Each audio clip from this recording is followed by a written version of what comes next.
Le ROS n'est pas une fatalité, c'est un diagnostic. Si votre système présente une désadaptation, vous ne transmettez pas toute votre puissance et vous mettez votre PA en danger. Aujourd'hui, on passe de la théorie à la pratique. Comment identifier, mesurer et surtout corriger physiquement vos problèmes d'antenne. Objectif, une adaptation parfaite à 50 ohms.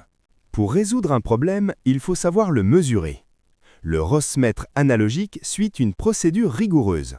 Premièrement, basculez sur FWD, émettez et ajustez le bouton 7 au maximum de l'échelle. Deuxièmement, passez en mode REF pour lire votre valeur. Mais quel niveau est acceptable? Un ratio de 1 pour 1 est l'idéal théorique. Jusqu'à 1,5, l'adaptation est excellente et sans danger. À partir de 2, la plupart des émetteurs modernes commencent à réduire leur puissance par sécurité. C'est le fallback. Au-delà de 3, le risque de destruction du PA est imminent. Ne restez jamais en émission prolongée à ces niveaux. Pour les mesures chirurgicales, l'analyseur d'antenne reste l'outil roi.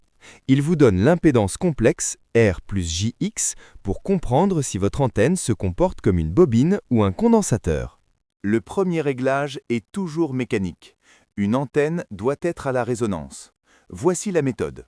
Si votre ROS est plus bas en début de bande qu'en fin de bande, votre antenne est trop longue. Il faut la raccourcir, soit en coupant le brin, soit en le repliant. A l'inverse, si le ROS s'améliore en montant en fréquence, votre antenne est trop courte. Il faut alors ajouter de la longueur physique ou augmenter la surface capacitive.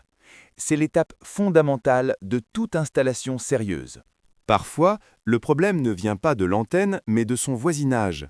Un obstacle métallique, une gouttière ou la proximité du sol modifie l'impédance de façon radicale. Vérifiez également vos connecteurs. 90% des pannes brutales proviennent d'une soudure sèche ou d'une infiltration d'eau dans le coaxial.